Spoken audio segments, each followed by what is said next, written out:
말씀은 마태복음 14장 22절부터 32절까지 교독하겠습니다. 마태복음 14장 22절부터 32절까지 그냥 교독 한 절씩 제가 한 절, 여러분들 한 절 교독할 수 있도록 하겠습니다. 그리고 나서 곧 예수께서 제자들을 재촉하여 배를 타고 먼저 건너편으로 가게 하시고 그동안 주께서는 무리를 흩어 보내시더라. 무리를 보내신 후 주께서는 기도하러 따로 떨어져 있는 산으로 올라가셨는데 저물을 때에 거기서 누워계시더라. 한편 그 배는 이제 바다 한가운데 있었는데 바람이 거슬려 불므로 파도에 시달리고 있더라. 밤 4시경에 예수께서 바다 위를 걸어서 그들에게 다가오시니 제자들이 바다 위를 걸어오는 그를 보고 불안하여 말하기를 유령이다라고 하며 무서워 소리 지르더라. 예수께서 그들에게 일러 말씀하시기를 기운을 내라 나니 두려워 말라고 하시니라. 그러자 베드로가 주께 대답하여 말씀드리기를 주여 만일 주님이시거든 나에게 명하여 물리로 주께 오라 하소서라고 하니 주께서 말씀하시기를 오라 하시니 베드로가 배에서 내려 예수께 가려고 무리로 걸어가더라. 그러나 바람이 사나워지는 것을 보고 두려워하니 가라앉기 시작하는지라 그가 소리질러 말하기를 주여 나를 구해 주소서라고 하더라. 예수께서 곧 손을 내밀어 그를 붙드시고 그에게 말씀하시기를 오 믿음이 적은 자야 어찌하여 의심하였느냐고 하시니라. 둘이서 배에 오르니 바람이 그치더라. 아멘.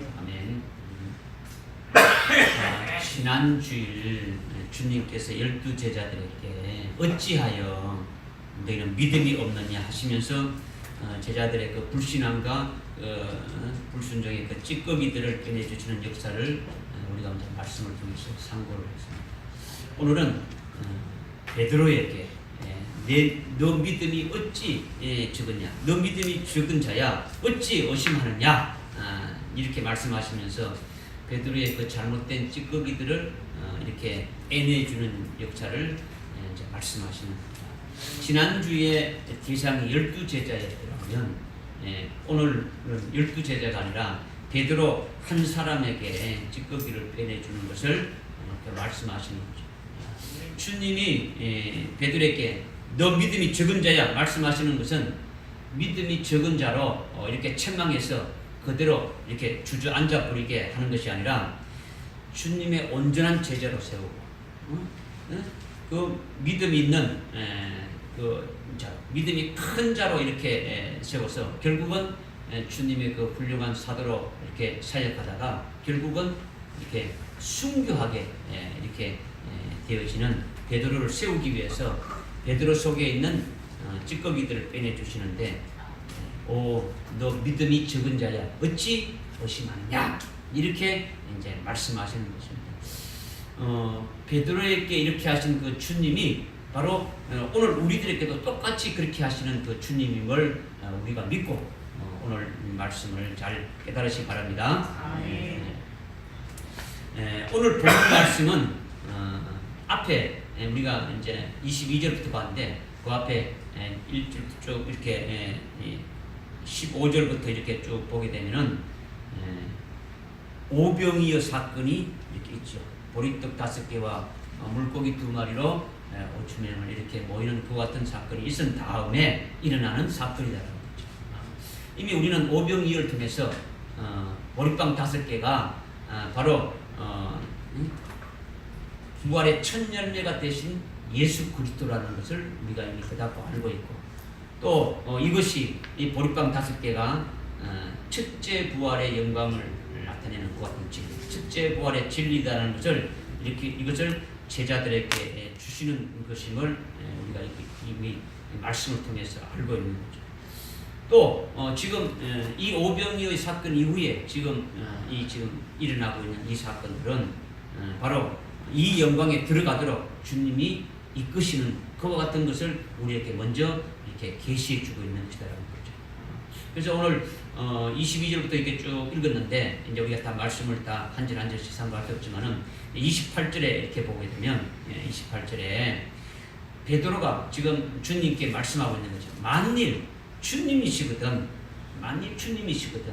이 말씀이 우리가 첫 번째로 이렇게 참고해야 될 말씀인데 굉장히 중요한 말씀이다. 중요한 말씀이다. 왜 중요하냐?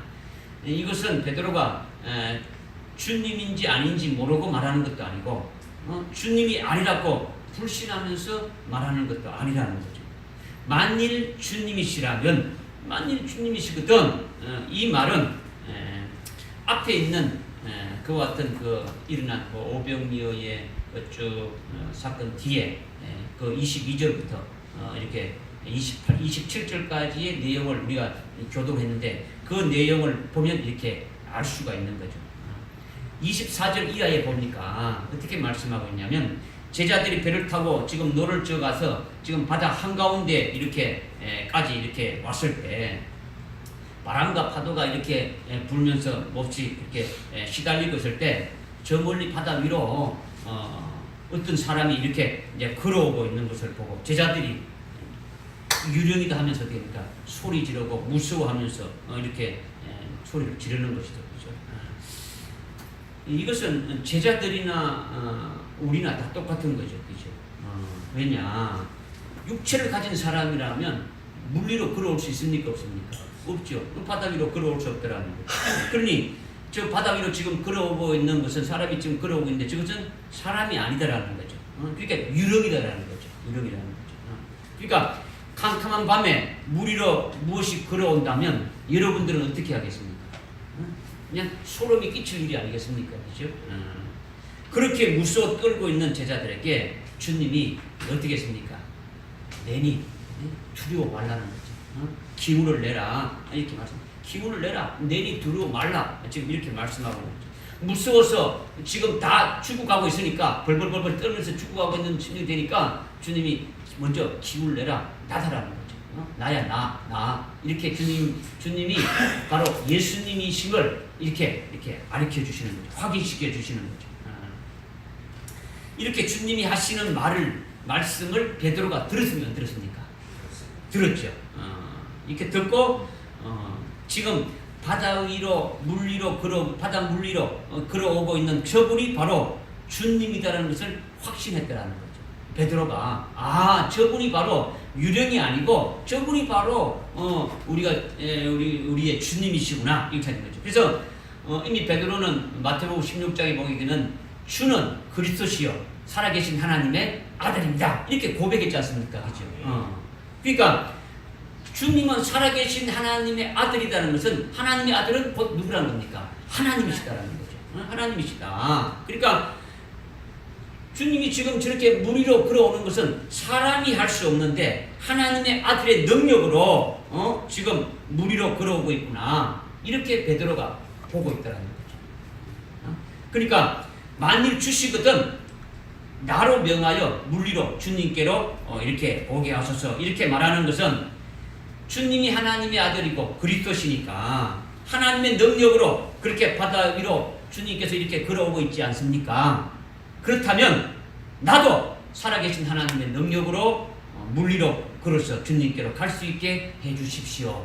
이 말이 바로 만일 주님이시거든 나를 명하여 물 위로 주님께로 오게 하소서 이렇게 말한 것이다라는 거죠. 그러니까 주님을 몰라서 만일 주님이 혹시 주님이 아닌데 혹시 주님이라면 그렇게 해달라 이 뜻이 아니다라는 거죠. 그렇죠? 예? 주님이 지금 나니까 너희들 들어오지 말라. 기운을 내라. 나다. 이렇게 했을 때 이 말을 들은 베드로는 주님임을 확신하고 그 주님이 지금 살아계신 하나님의 아들이시고 그리스도신데 그분이 지금 바다 물 위로 걸어오고 있으니까 바로 하나님의 능력으로 주님이 이렇게 걸어오시고 있구나. 그러면 나도 그 하나님의 능력으로 주님께서 말씀해서 이렇게 하신다면 나도 주님께로 걸어갈 수 있겠구나. 이렇게 확신을 가지고 말한 거다라는 거죠. 믿어집니까? 네. 그래서 29절에 보니까 주께서 말씀하시기를 오라 하시니 베드로가 배에서 내려 예수께 가렸고 물 위로 걸어가리라. 지금 29절에 주님께서 베드로에게 오라 이렇게 명령했죠. 오라는 거죠. 그죠? 지금 내가 하나님의 능력으로 이렇게 물 위에 이렇게 서 있는데 그래 너도 내 능력으로 하나님의 능력으로 내게로 올 수 있다고 네가 믿는다면 응? 그렇게 그대로 되리라 하시면서 어떻게 합니까? 오라고 하신 거죠. 그냥 뭐 오라 하는 거지 않아요. 그냥 그치? 지금 주님이 베드로의 말을 듣고 그래 내가 지금 하나님의 능력으로 하나님 살아계신 하나님의 아들로서 하나님의 능력으로 지금 이렇게 물 위에 이렇게 서 있는데 예? 너도 이 하나님의 능력으로 이 주님의 능력으로 내게로 올 수 있다고 네가 믿는다면 그대로 된다라는 거죠. 그러면서 오라 이렇게 지금 명령하신 거죠. 그래서 베드로가 그 말을 듣고 어떻습니까? 배에서 내려서 물 위로 걸어갔다라는 거죠. 그런데 여기서 중요한 것은 배에서 내려서 물 위로 걸어갔다라는 것이 중요하다는 거죠. 배에서 내려서. 여러분은 단순히 이제 이 말씀을 워낙 많이 들었으니까 베드로가 배에서 내려서 물 위로 걸어갔구나 이렇게 생각할 수 있는 거죠. 지금 주님이 오라는 말씀에 베드로가 배에서 내리는 것이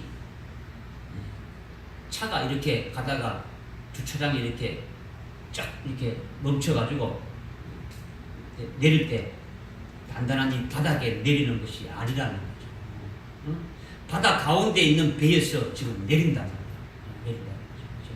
바람이 불고 있고 파도가 지금 넘실거리는 바다 위에서 바다 위라는 거죠. 단단한 아스팔트 도로가 아니라는 거죠. 그러니까 베드로가 배에서 이렇게 내리는데 바다 위에 내렸다는 이것이 굉장히 중요한 부분이다라는 거죠. 우리가 깨달아야 될 부분이다라는 거죠. 저나 여러분이 바다 한가운데 배에 있는데 주님이 오라 했을 때 그 말을 듣고 바다 위에 내릴 수 있겠습니까?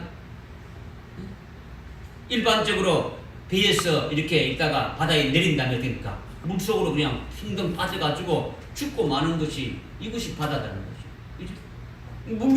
물 위에서 그냥 들어가면 그냥 쑥 들어가가지고 그냥 물속에 빠져서 죽는 것이 그게 바다이지 그냥 물 위로 이렇게 단단한 바다처럼 이렇게 걸어갈 수 있는 것이 아니라는 거죠.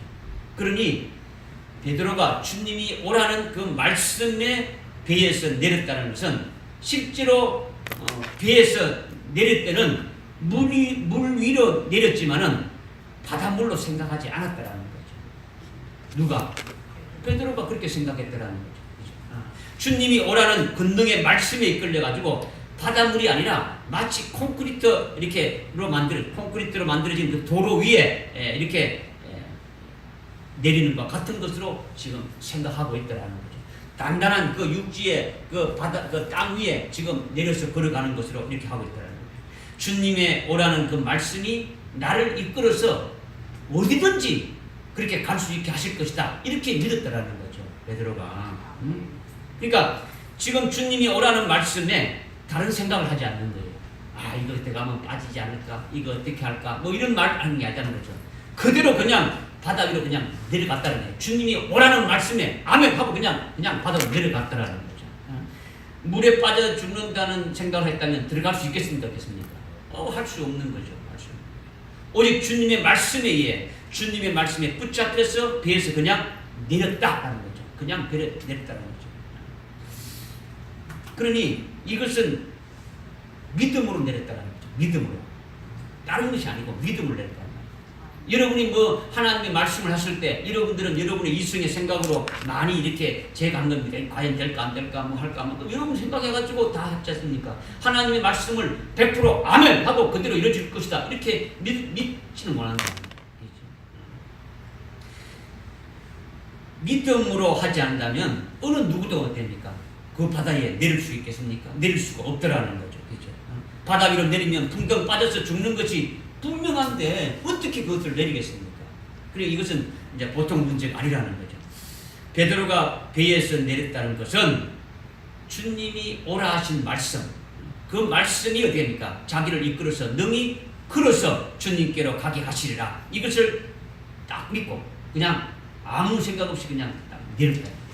그 말씀에 붙잡혀서 말씀에 이끌려서 그냥 내렸다라는 거죠. 그래서 물 위로 걸어가지만은 물 위로 걸어간다고 생각하지 않았다라는 거죠. 단단한 어떤 단단한 어떤 땅 위에서 지금 걸어가고 있는 것처럼 그렇게 지금 걸어가고 있다라는 거죠. 그래서 걸어갈 때에 뭐 바다 보니까 뭐 물렁물렁하고 발바닥 밑이 물렁물렁하고 또 쑥쑥 들어간다 그러면 그걸 어디 믿겠습니까? 혹시 빠지지 않을까 생각하죠. 그냥 그렇지 않다는 거죠. 아주 단단한 그 아스팔트와 같은 콘크리트와 같은 그런 도로를 걸어가는 것처럼 이렇게 생각되어졌다는 거죠. 그러니 이것은 믿음이라는 것이 이렇게 중요하다는 것을 우리에게 지금 말씀해 주고 뭐가 중요하다고요? 믿음이라는 거죠. 믿음. 어떤 자기의 어떤 고집으로 자기의 어떤 신념으로 자기의 의지로 이렇게 걸어간 것이 아니더라는 거죠. 이렇게 베드로가 물 위로 걸어가는 이것이 하나님의 말씀의 능력이고 오라는 주님의 그 말씀에 의해서 바다 위를 걷게 되는 거라는 거죠. 하나님의 말씀을 아멘! 하고 믿으면 어떻게 되는 겁니까? 하나님의 말씀을 믿는 자에게는 믿음으로 그들에게 나타나는 역사라는 거죠. 그대로 되어진다라는 거죠. 믿어집니까? 아멘. 그러니 주님은 할 수 있거든이 무슨 말이냐? 믿는 자에게는 넘치 못할 일이 없느니라. 믿기만 하면 어떻습니까? 넘치 못할 일이 없다고 주님은 말씀하시는 거죠.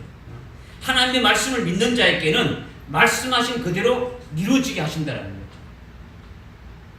여러분에게 그런 체험과 그런 말씀의 능력을 여러분들이 가지고 있습니까? 이것이 필요한 거죠. 처녀 마리아에게 네가 아들을 임신해서 아들을 낳게 된다 이렇게 처녀 마리아에게 했을 때 그 처녀 마리아가 어떻게 했습니까? 나는 주의 계집종이노니 말씀대로 이루어지리다 이렇게 아멘 하니까 어떻게 됩니까? 처녀가 임신하게 되고 10달 후에 아이를 낳은 것이 바로 예수 그리스도지 않습니까? 믿음대로 그대로 이루어진다는 것을 우리에게 지금 말씀하고 있는 거죠. 그래서 30절에 보니까 그러나 바람이 사나워지는 것을 보고 두려워하니 깔아앉기 시작하는지라. 누가? 베드로가 지금 바람이 불어오는 것을 보고 무서워하면 하니까 어떻게 합니까? 바다 속으로 끌어안기 시작했다는 거죠. 그러니까 그가 소리 질러 말하기를 주여 나를 구해 주소서라고 하더라 하는 거죠. 그렇죠? 지금 베드로가 주님이 오라는 말씀에 의해 가지고 물 위로 걸어가는데 바람이 사납게 이렇게 이제 불어오니까 바람이 사납게 불어온다. 이제 이렇게 여러분들 하면 뭐 사납다는 말이 있는데 동일한 말씀이 요한복음 6장에도 나와 있는데 거기는 어떻게 말하냐면 강풍이 불었다는 거죠. 강풍이 아주 세게 그냥 강풍이 불었다는 거죠. 강풍을 두루하니까 바람에 의해서 이제 내가 물에 빠져 죽겠구나 이렇게 생각되어지니까 주님의 말씀에 의심이 되어지는 거예요. 주님이 오라 했던 이 말씀이 그게 아니라 내가 이렇게 가다가는 물에 빠져서 죽는 것이 아닌가 이렇게 의심하게 되어졌더라는 거죠. 지금 주님의 말씀을 믿고 베드로가 지금 잘 가고 있는데 자기에게 불어오는 그 사나운 바람을 보니까 그 바람에 의해서 물속으로 빠질 수 있다라고 이렇게 이제 생각이 드니까 주님이 하신 말씀이 어떻게 되어지는 겁니까? 의심이 드는 거죠. 주님이 오라 했지만은 내가 이렇게 지금 가니까 지금 바람이 지금 이렇게 불어오는데 내가 이렇게 하다가 바닷물 속에 완전히 빠져서 죽는 것이 아닌가. 그러니까 더욱더 바람이 세게 불어올수록 됩니까? 무서워지는 것이 더 강해지는 거예요. 더 많아지는 거죠. 그렇죠? 그러니까 바람이 나를 바다에 빠뜨릴 수 있다라고 생각하니까 더 두려워지자 어떻게 됩니까? 바닷물 속으로 이제 가라앉았네요. 빠지기 시작했다라는 거죠. 주님의 말씀을 듣고 잘 갈 때는 좋았는데 살아온 그 바람, 자기에게 불어오는 그 강풍을 보고 의심하니까 바다 속으로 이제 빠져들어가고 있다. 지금 빠졌더라는 거죠. 그때 주님은 뭐 하고 계셨습니까? 주님은 그때 어떻게 계셨습니까? 예? 그렇죠. 예. 사나운 바다 속에, 사나운 그 바람 속에 물 위에 그대로 서 계시는 거예요. 서 계시면서 지금 누구를 보고 있는 겁니까? 베드로를 지금 보고 있는 거예요. 베드로를 보고 있다. 지금 바람이 강풍이 불어오고 지금 파도가 널찍대는데 그 위에 주님이 그들을 그 바람과 파도를 밟고 서가지고 지금 베드로를 지금 바라보고 있다는 거죠. 베드로가 주님이 오라는 그 말씀을 의지해서 사나운 바람을 이기고 주님께로 계속 걸어오기를 기다리면서 주님이 바다 위에 지금 서 계신다라는 거죠. 할렐루야. 그러니까 주님이 지금 바다 위에 서 계신다라는 것은 바로 뭡니까? 바람을 짓밟고 있고, 그다음 파도를 짓밟고 있고, 지금 이 모든 것을 주관하고 계신다. 이것을 지금 말씀하고 있다라는 거죠. 할렐루야. 그러니까 지난 주일날 우리가 지금 상고했는 말씀이 있죠. 바람도 주님이 만드신 피조물이다. 피조물이다. 그러면 바람을 더 사납게 불게 하는 것도 주님이 하시는 역사이다라는 거죠. 그러니 주님이 오라는 말씀을 굳게 믿고 의지하며 곧장 주님께로 이렇게 간다면은 바람이 아무리 사납게 불어도 무서워할 리가 있겠습니까? 무서워할 필요가 없다라는 거죠. 주님만 의지해서 주님께로 곧장 가게 된다면 아무 문제가 없다라는 거죠. 더군다나 주님이 손을 내밀면은 이렇게 바로 닿을 수 있는 그런 지금 거리까지 왔다라는 거죠. 여기 구원해 주셔서 주여 나를 구원해 주소서라고 하니 주님께서 손을 내밀어 그를 붙드시더라. 바로 주님 바로 앞에까지 이렇게 왔는데 그런데 뭘 두려워하느냐라는 거죠. 뭘 두려워? 주님이 구원하시는 구세주이고 그분이 바로 자기 앞에 있는데 물에 빠져 죽을 것을 두려워할 필요가 있습니까? 없습니까? 두려워할 필요가 없더라는 거죠. 지난주에도 주님과 함께 배를 타고 가는데 제자들이 주님과 함께 배를 타고 가는데 주님이 우리의 구원자시고 주님이 살아계신 하나님의 아들이 함께하고 있는데 그들은 배가 파손되어서 죽을 것을 염려했단 말이에요. 염려했단 말이에요. 지금 베드로는 주님이 오라는 그 말씀을 의지해서 믿고 가다가 그 말씀을 어떻게 합니까? 의심하니까 이제 물에 빠지게 되지. 주님이 바로 자기 앞에 있는데 그 주님만 바라보며 간다 그러면 아무 무서워할 것도 없고 아무것도 없는데 그렇게 되어졌다. 이것을 지금 이제 말씀하고 있는 거죠. 그러니까 주님의 말씀을 믿는 베드로 속에 말씀이 역사해서 사나운 그 바람이나 파도도 넉넉히 이기게 하시는데 이것을 믿지 못했다는 거죠. 만약에 믿었다면 주님께로 가서 그 이긴 다음에 주님만을 찬양하는 그와 같은 것이 되지 않겠습니까? 이렇게 하기 위해서 주님께서 뭡니까? 강풍을 일어나게 하셨다는 거죠. 주님이 강풍을 일어나게 한 것은 베드로가 걸어올 때 그냥 순탄한 아스팔트처럼 이렇게 걸어오고 있지만은 파도가 넘실거리고 바람이 강하게 불더라도 그 주님이 오라 했으니까 그 믿음으로 그냥 끝까지 왔다 그러면은 주님이 넉넉하게 이기게 해주신 그것을 인해 가지고 어떻게 합니까? 주님만을 찬송하는 것이 되어지는 거죠. 이것이 되기를 위해서 주님이 그렇게 하셨더라는 거죠. 그런데 베드로는 그 강풍을 무서워하면서 주님의 말씀을 어떻게 합니까? 의심하게 되어졌다라는 거죠. 이것이 베드로의 찌꺼기라는 거죠. 주님이 실상이고 실체이죠. 주님의 말씀이 실상이라는 거죠. 바람은 뭡니까? 헛상이단 말이에요. 헛상. 오늘 우리 주위에 일어나고 있는 여러 가지 환경과 이런 조건들은 헛상이죠. 그렇죠? 주님이 이 모든 것을 자꾸 주관하고 계신단 말이에요. 그렇죠? 실상이신 그 조물주 주님이 헛상인 바람을 어떻게 합니까? 마음대로 다 주관하고 있는 거예요. 모든 환경을 다 주관하고 계신다는 거예요. 그러니 실상을 믿어야 합니까? 아니면 헛상을 믿어야 합니까? 실상을 믿어야 되죠. 실상인 주님과 주님의 말씀을 믿으면 헛상인 살아온 강풍은 어떻게 합니까? 별거 아닌 것이 되어지는 거죠. 아무것도 아니다라는 거죠. 실상이신 주님과 실상이신 하나님의 말씀, 주님의 말씀을 믿지 아니하면 헛상인 사나운 강풍을 이렇게 보고 무서워하며 떨며 의심하게 되어지고 결국은 어떻게 합니까? 자기가 가지고 있는 작은 믿음까지도 다 듭니까? 다 이렇게 떨어져 나갑니다. 믿음을 다 버리게 됩니다. 오늘 여러분이 믿음이 있다고 하지만은 조그만한 바람이 부른다면, 조그만한 강풍이 여러분들에게 불어온다면, 여러분들이 주님을 바라보지 않고 주님의 말씀을 의심하게 되지면은 이게는 믿음이 아니더라는 거죠. 이것을 우리에게 지금 말씀하고 있는 거죠. 베드로 속에만 이런 찌꺼기가 있는 것이 아니라 오늘 우리들 속에도 이런 찌꺼기가 있음을 주님이 보라는 거죠. 주님이 말씀했는데 100% 믿지 못하고 의심하는 것을 보라는 거죠. 99%를 믿으라는 게 아니고 100%를 믿으라는 거죠. 1%의 의심이 있어도 안 된다는 거죠. 지금 우리가 주님의 말씀을 우리가 매주 이렇게 믿고 있는데 그 말씀을 여러분들이 얼마나 믿고 있냐. 앞으로 우리에게 7년이라는 그 환난이 이렇게 있을 것이다.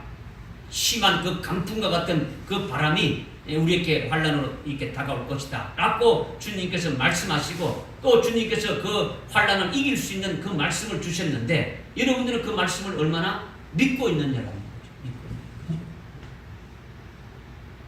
이것을 주님이 말씀하시는 거죠. 우리 속에 찌꺼기가 없을 수는 없죠. 조금 있든 많이 있든 찌꺼기가 있는 거죠. 그죠? 지금 고질적인 찌꺼기가 있든 바로 이렇게 빠져나갈 찌꺼기든 하여튼 자기 찌꺼기가 있는데 자기 속에 있는 그 찌꺼기들을 이렇게 주님이 빼내주시는 거예요. 그러니까 자기 속에 주님의 말씀을 온전히 믿지 못하고 의심하는 찌꺼기가 있다라는 것을 주님이 우리에게 보게 하고 깨닫게 하신다. 그렇게 해서 실상이신 주님과 실상이신 하나님의 말씀만을 굳게 의지하면서 끝까지 승리하는 자가 되라는 거죠. 이것을 주님이 원하신다는 거죠. 주님이 원하신다. 앞으로 우리 앞에 상상할 수도 없는 큰 강풍과 같은 이런 환란들이 일어나게 되는데, 그러나 우리가 주님 안에 있다면 아무리 큰 환란이 오고 큰 광풍이 불어온다 할지라도 걱정할 필요가 있습니까? 없습니까? 걱정할 필요가 없다라는 거죠. 주님 안에 있으면, 주님 말씀 안에 있으면 주님 생명사계 안에 있는 것과 같다라는 거죠. 그런데 문제가 뭐냐? 의심하는 거죠. 주님 안에 있으면서도 주님 말씀을 믿는다 하면서도 의심하는 것, 이것이 찌꺼기다라는 거죠. 이것을 빨리 빼내는 거예요. 100% 믿으라는 거죠. 100%. 저기 어린 아이들이 이렇게 책상 위에 높은 데 이렇게 세워놓고 어떻습니까? 밑에서 부모들이 이렇게 그때 손을 받쳐가지고 내려오라 그러죠. 한번 내려오라. 아기가 막 울지 않습니까? 못 내려오죠. 그는 어떻게 합니까? 밑에 누가 있다는 걸 알면 부모님이 나를 이렇게 완전히 안전하게 받아줄 것이다 이렇게 알려니까 그냥 아무 생각 없이 그냥 떨어지는 거예요. 떨어지면 그냥 머리가 받치는지 받쳐가지고 다칠 수 있는데 그걸 생각 안 하는 거예요. 그냥 믿어요. 우리가 그렇게 주님은 우리를 그렇게 믿기를 원하는 거예요. 온전히 100% 주님께 믿기를 원한다는 거죠. 이것을 주님이 원하신다는 거죠. 할렐루야. 근데 이것을 믿기가 그렇게 힘든다는 거죠. 그렇게 쉽지 않다는 거죠. 오늘 베드로를 통해서 찌꺼기가 있다는 것은 오늘 우리들 자신에게도 이렇게 찌꺼기가 있음을 이렇게 보고 주님께서 말씀하시는 대로 그대로 믿으면은 그 찌꺼기가 됩니다. 빠지게 되어지는 거죠. 이것을 이제 말씀하시는 거죠. 그래서 이제 31절과 32절에 보니까 예수께서 곧 손을 내밀어 그를 붙드시고 그에게 말씀하시기를 오 너희 믿음이 적은 자야 어찌하여 의심하느냐고 하시니라. 둘이서 배에 오르니 바람이 그치더라. 아멘. 그러니까 베드로가 지금 바닷속으로 어떻게 합니까? 깔아앉기 시작하는 거죠. 주님의 말씀을 의심하니까 베드로가 물 위로 잘 걸어가다가 물속으로 빠져 들어가기 시작한다는 거죠. 그러니까 주여 나를 구원해 주소서 이렇게 하는 거죠. 그러니까 주님께서 어떻게 합니까?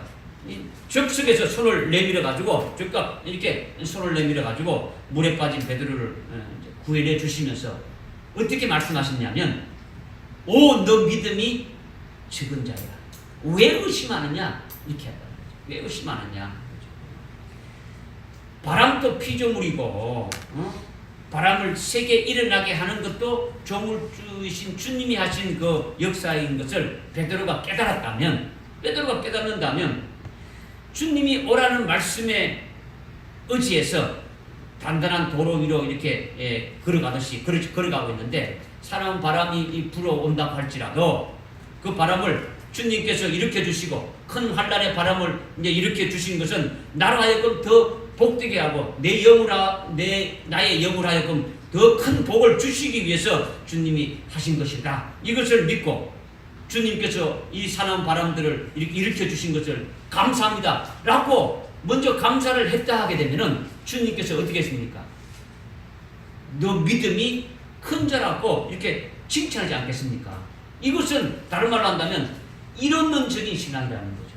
어떤 적인 신앙이요? 이론론적인 신앙. 우리가 지난주에도 이미 말씀을 조금 이렇게 했지만 이론론적인 신앙이다. 바람이 난 것 따로 주님 따로 이런 것이 아니라 바람은 주님의 주권 아래에서 있는 피조물로서 주님이 모든 것을 이렇게 주관하시고 계신다라는 거죠. 주님의 뜻에 의해서 바람도 순종하게 되고 모든 것이 순종하게 되어진다. 이것이 이론론적인 신발이라는 거죠. 믿어집니까?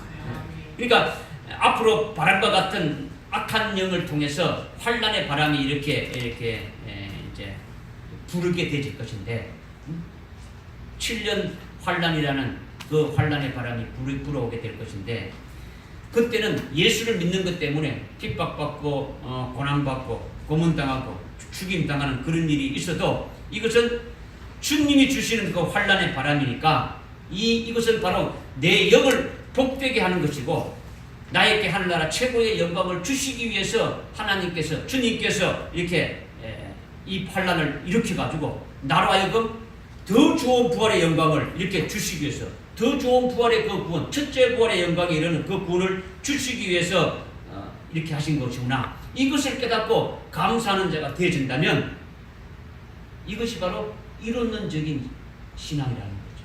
이론론적인 믿음이 되어지는 거죠. 그렇죠? 하나님 한 분만에 의해서 주님에 의해서 모든 것이 다 이렇게 이루어지고 있더라는 거죠. 네? 마지막 때에 7년 환란이 일어나는 것도 우연히 일어나는 것도 아니고 적그리스도가 자기 마음대로 해서 일어나는 것이 아니라 다 누굽니까?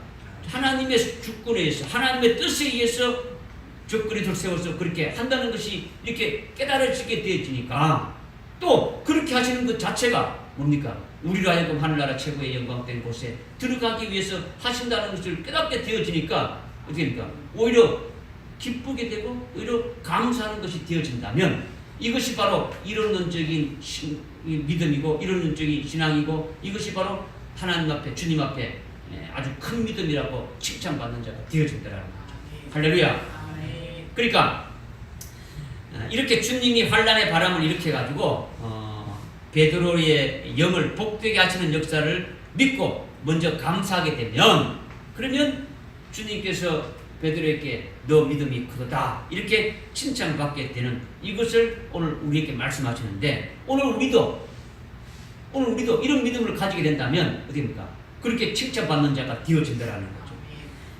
물론 결국 주님께서 너 믿음이 없는 자야 이렇게 해서 그 믿음이 적은 자라고 책망하시면서 그 속에 있는 찌꺼기를 빼내 준 다음에 그 베드로를 하여금 그냥 책망하고 끝난 것이 아니라 더 큰 믿음으로 온전한 제자로 세워주셔서 결국은 주님의 그 훌륭한 사도로 세워가지고 결국 순교할 수 있는 그와 같은 하늘나라 최고의 영광을 얻는 데까지 들어가게 하셨다라는 거죠.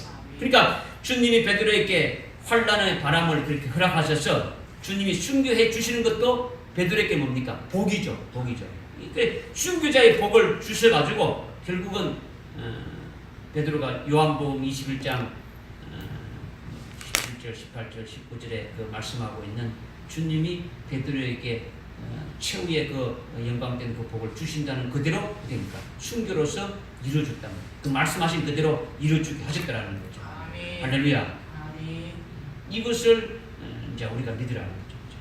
그러나 대부분의 그리스도인들이, 대부분의 성도들이 이것을 머리로, 지식으로 믿게 되니까 오늘날 수많은 하나님의 자녀들이 하나님의 말씀을 믿는데 어떻게 믿느냐면 머리로 믿는다는 거죠.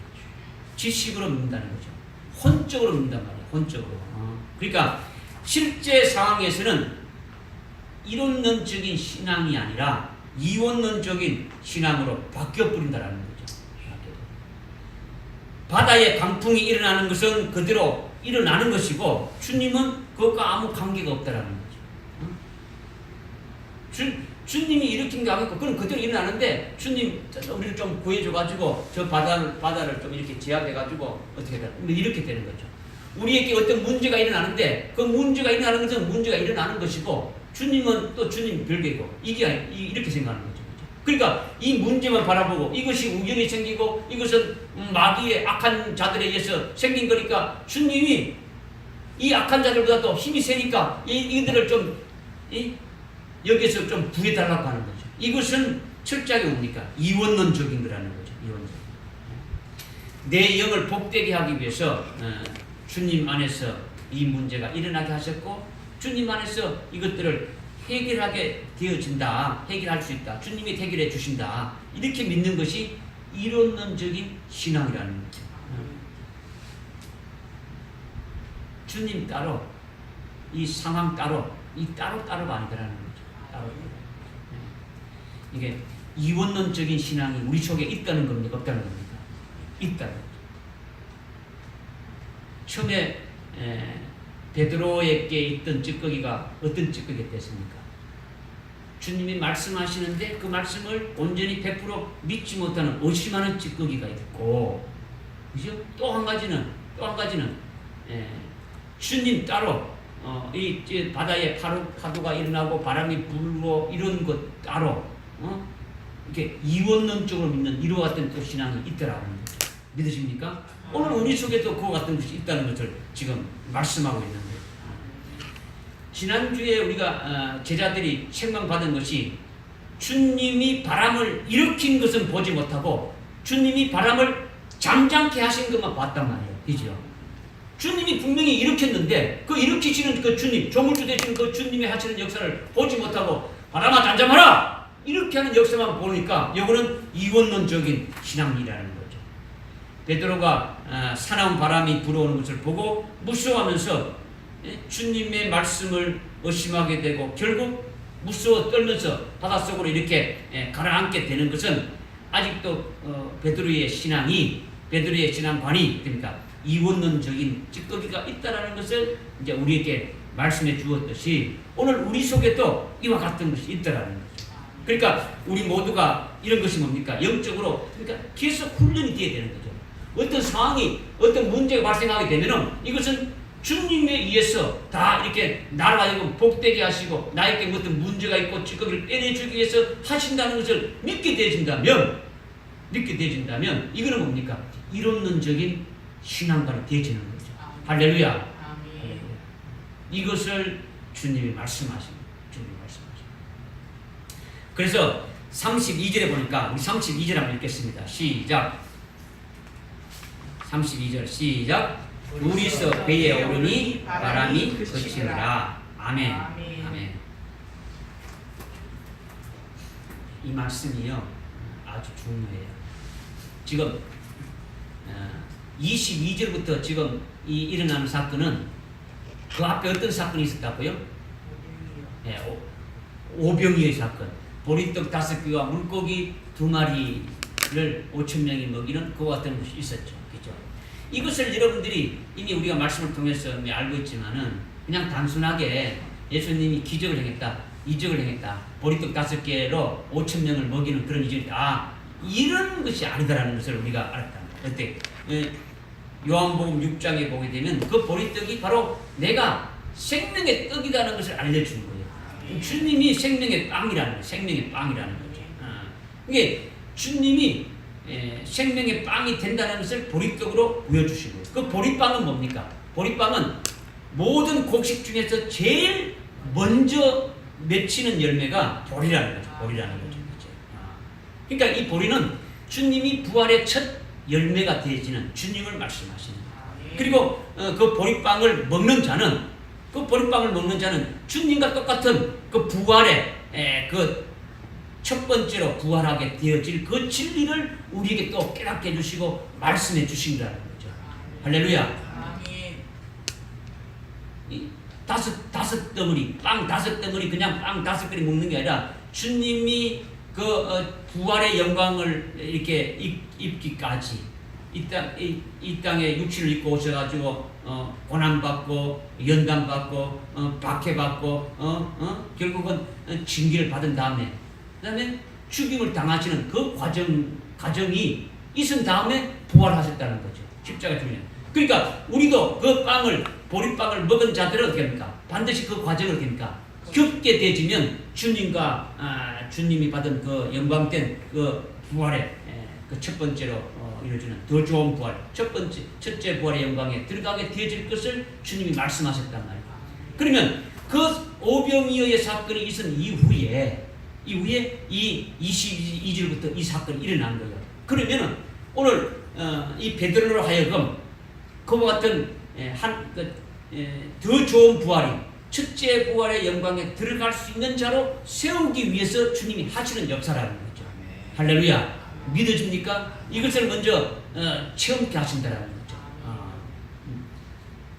그러니까 둘이서 배에 오르니 바람이 그치더라. 이 말씀은 그냥 상상하는 말씀이 아니라는 거죠. 이거는 실제로 일어나는 일이고 앞으로 일어날 일이라는 거죠. 그러니까 장차 실제로 우리 앞에 닥쳐올 그와 같은 일이다. 이것을 지금 말씀하고 있는 거죠.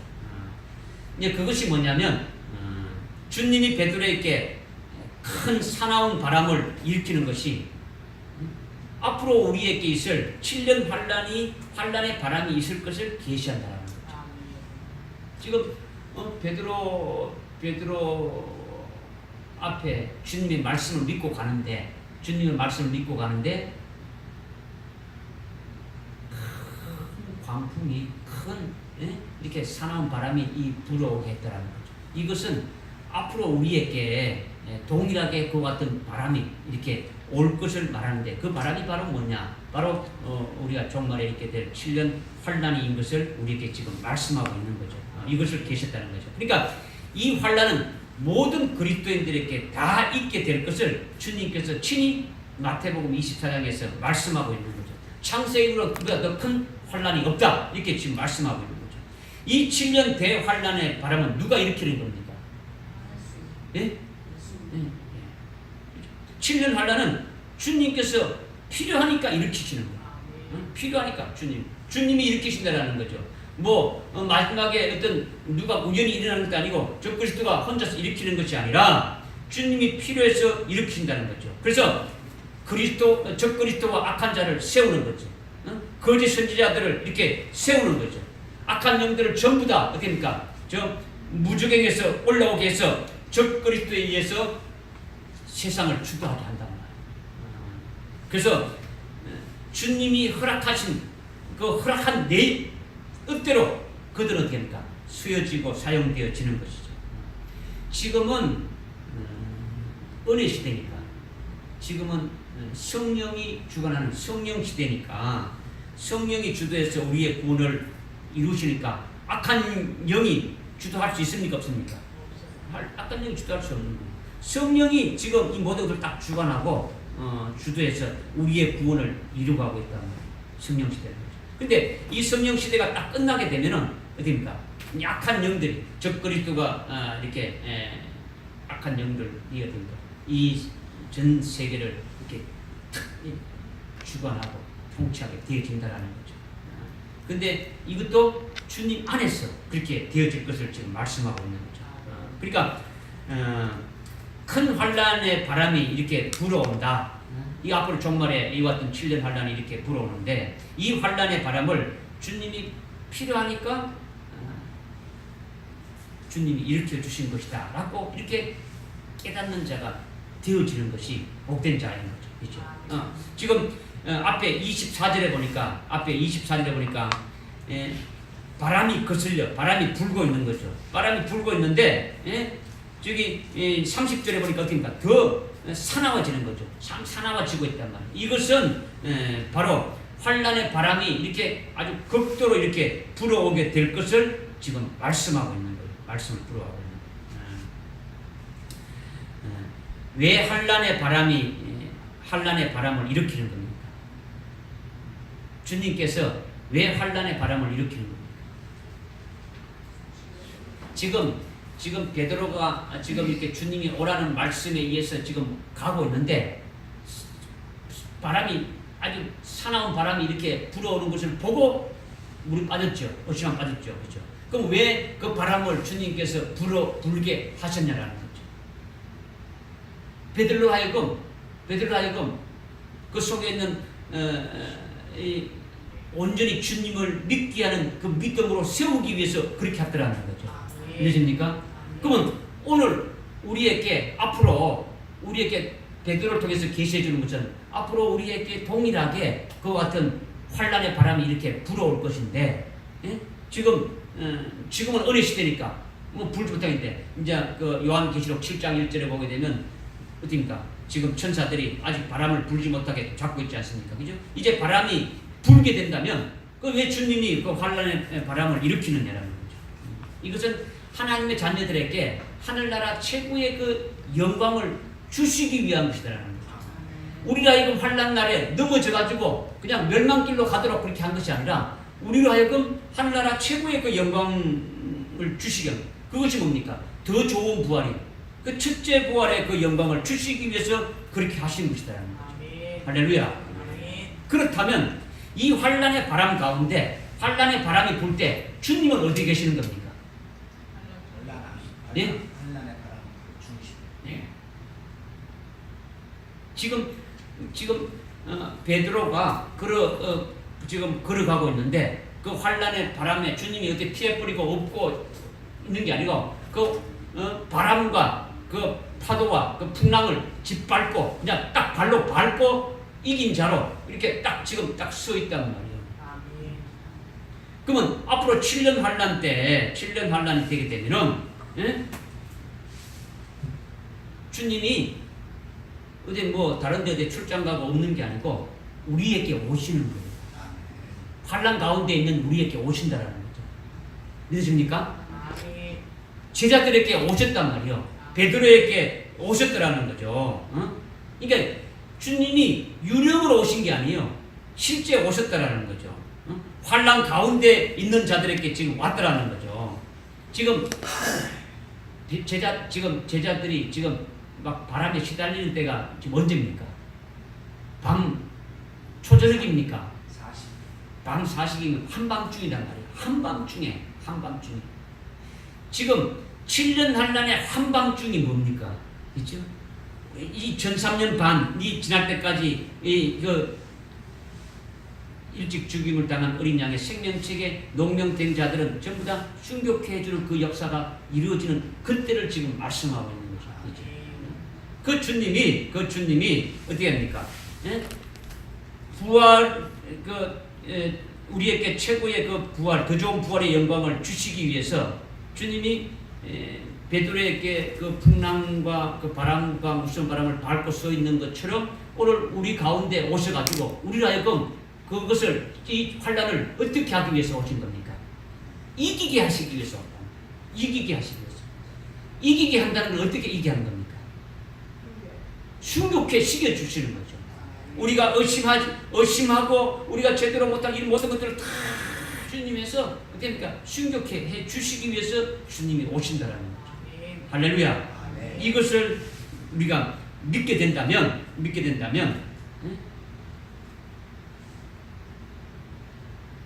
두려워할 것이 환란이 두려워할 것이 있겠습니까? 없겠습니까? 없더라는 거죠. 오셔서 주님이 어떻게 하시겠습니까? 환란 가운데 있는 우리들에게 오셔가지고 주님이 어떻게 하시겠습니까? 예? 믿음으로 이기게 한다는 거죠. 믿음으로 순교케 해 주신다는 거죠. 목이 날아날지언정 예수를 부인하지 않고 예수를 신하게 한다는 거죠. 끝까지 믿음의 정지를 지키도록 이기게 하신다는 거죠. 할렐루야. 그렇게 환난을 이기고 순교하기까지 되지게 되면은 뭐가 그치는 겁니까? 예? 네. 여기 32절에 어떻게 됐습니까? 주님이 그치더라 하는 거죠. 그치더라. 주님이 오셔가지고 제자들과 함께 딱 오시게 되니까 뭐가 그치더라고요? 바람이 그치더라. 이거를 여러분이 그냥 주님이 오니까 바람이 그치다 이게 아니라 왜 바람이 일어나게 했는지 그걸 여러분들이 지금 말씀을 쭉 했지 않습니까? 그렇죠? 그러니까 환난에서 이기고 순교까지 하게 되면 바람이 그치게 되어지는 거죠. 그러면 32절에 둘이 배에 오르니 바람이 그치더라. 주님이 환난을 일으키시고 주님이 이 환난을 허락하신 후에 환난 중에 오셔가지고 우리와 함께 하시고 주님께서 주신 말씀으로 이기게 해서 궁극적으로 뭐하기까지? 순교하기까지 순교할 수 있도록 주님께서 함께 하신다는 거죠. 할렐루야. 그러니까 환난은 누구에게 주는 겁니까? 아무나 이렇게 막 다 환난입니까? 아니죠. 마지막 7년 환난은 누구에게 주는 겁니까? 이게 우리가 마태복음 24장에 보게 되면 택한 자 이렇게 나오죠. 그렇죠? 21절에 창세 이후로 큰 환난이 있는데 이 환난을 택한 자들에게 담했다는 거죠. 그렇지 않으면 그 너희 이길 수 없다 이렇게 지금 말씀하고 있지 않습니까? 그렇죠? 택한 자예요. 그 택한 자가 뭐냐? 일찍 죽임을 당한 어린 양의 생명책에 농명되어진 그와 같은 자들은 어떻게 합니까? 다 환난에서 이기고 순교케 해 주시는 것이다. 그렇게 되어진다면 그것이 뭡니까? 이제 바람이 그치는 거죠. 그렇죠? 그러니까 그 환난은 배도하고 일반 믿지 않는 그와 같은 자들에게 환난이 아니고 그들은 자리가 됩니까? 환난이 아니다라는 거죠. 그들은 환난을 그냥 즐기는 거죠. 우리에게는 환난이지만은 그들에게는 뭡니까? 환난이 아니더라는 거죠.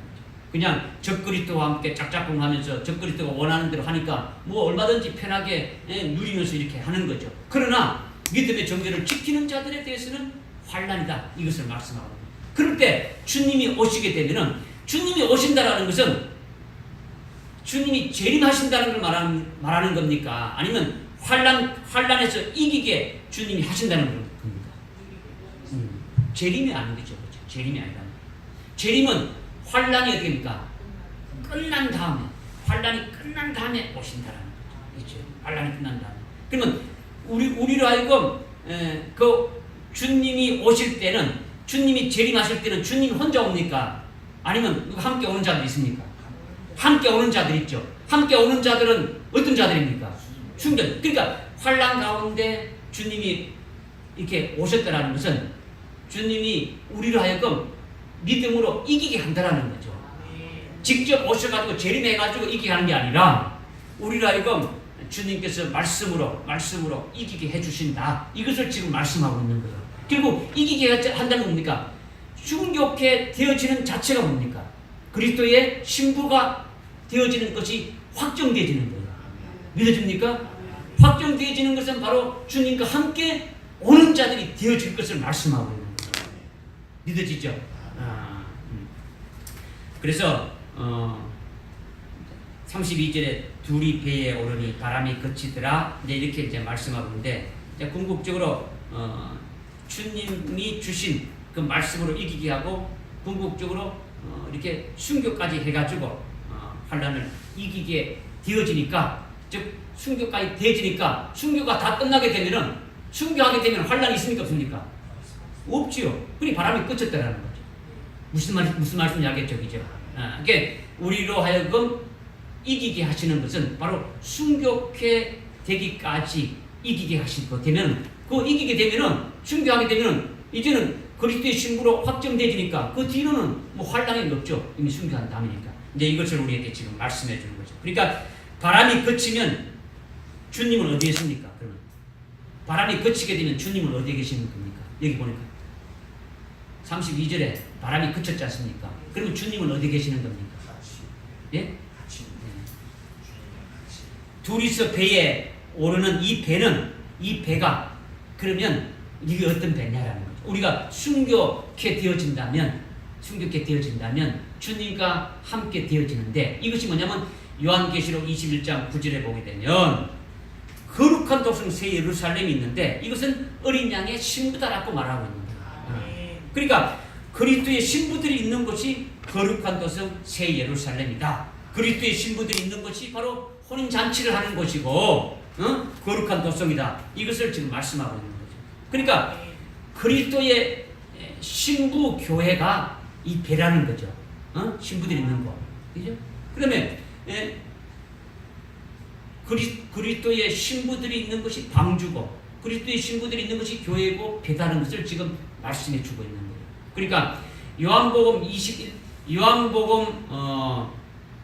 6장 21절에 보게 되면 요한복음 6장 21절에 보니까 똑같은 내용이 나오는데 어떻게 나오냐면 제자들이 주를 배 안으로 영접하니까 배가 곧 그들이 가려는 땅에 닿았더라. 예수님이 바다 한가운데 지금 바다 한가운데서 지금 일이 있었는데 예수님이 배에 올라타자마자 그 배가 어디 있다고요? 목적지에 딱 도착했더라는 거죠. 이건요 지금 제자들이 재림하실 신랑 예수님을 영접해서 같이 함께하는 것이 바로 우리의 소원의 그 목적지에 이렇게 도착해서 재림하실 신랑 예수님과 함께 있게 될 것을 말씀해 주고 있는 거예요. 말씀해 주고 있는 거예요. 뭐 과거에 2000년 전에 그런 사건이 있다 이걸 말씀하는 것이 지금 아니단 말이에요. 보리빵 5개를 묵은 그와 같은 뒤에 이 역사가 지금 이 사건을 지금 통해서 우리에게 계시해 주는 것이 있다는 거죠. 근데 구체적으로 말한다면 거룩한 도성 새 예루살렘 안에 있는 것이 되진다는 거죠. 주님이 지금 배 안에 올라탔죠. 이 배 안에 올라탔던 것은 그 안에 누가 있습니까? 지금 베드로하고 예수님하고 제자 있죠. 그렇죠? 이것은 이미 순교케 해줘서 이긴 그와 같은 자들이 거룩한 도성 새 예루살렘 안에 있게 될 것을 이것으로 말씀해 주셨다라는 거죠. 그러니까 우리가 가려고 하는 그 목적지에 이미 딱 도착되어진 것을 요한복음 6장 21절에서 우리에게 또 말씀해 주고 있다라는 거죠. 그러니까 환란의 바람이 그치고 환란이 끝난 후에는 우리가 그리스도의 신부로서 주님과 함께 있게 될 그날을 여기서 계시해 주고 있다는 거죠. 할렐루야. 아멘. 이것을 깨닫고 믿는다면 이와 같이 환란의 바람이 불어올 때에 믿음으로 승리할 수 있겠습니까? 없겠습니까? 승리할 수 있는 거예요. 그렇게 되면은 주님이 내 믿음이 크다 하고 주님이 칭찬하신다는 거죠. 할렐루야. 아멘. 이것을 오늘 우리의 대표 기관으로 베드로를 세워가지고 보여주시면서 베드로의 잘못된 찌꺼기들을 이렇게 빼내주고 큰 믿음으로 갖게 하신 그 주님의 역사, 주님이 하신 그 역사를 주님이 하신 그 말씀을 우리에게도 똑같이 하신다는 거죠. 이것을 어떻게 합니까? 절대적으로 믿으라는 거죠. 그냥 베드로에게만 이렇게 하고 끝난 것이 아니라 베드로에게 하신 그 보여주신 그 역사와 베드로에게 주신 그 말씀이 그러니까 오늘 우리들에게도 동일하게 그렇게 하실 것을 말씀하고 있는 거죠. 이것을 절대적으로 믿으라는 거죠. 그렇게 되면 믿게 된다면 칭찬을 받는 주님께로부터 칭찬받는 복된 영광의 자리에 들어가게 해주신다는 거죠. 믿어지십니까? 이렇게 주님이 이루어 주실 줄로 믿읍시다. 아멘. 기도하겠습니다. 하나님 감사합니다. 주님께서 베드로에게 너 믿음이 적은 자야 어찌 많으냐 말씀하신 것이 바로 오늘 우리 속에도 베드로와 똑같은 그런 찌꺼기가 있음을 우리에게 먼저 보여주시고 그것을 빼내주시고 더 큰 믿음으로 세우셔서 큰 강풍과도 같은 앞으로 있을 그 7년 환란에서 오직 주님의 말씀으로 이기게 해주실 것을 믿고 또한 감사를 드립니다. 오늘 이 말씀을 받는 우리 모두가 참 승리할 수 있는 그날까지 주님께서 역사하여 주시옵소서. 예수님의 이름으로 기도드리옵나이다. 아멘.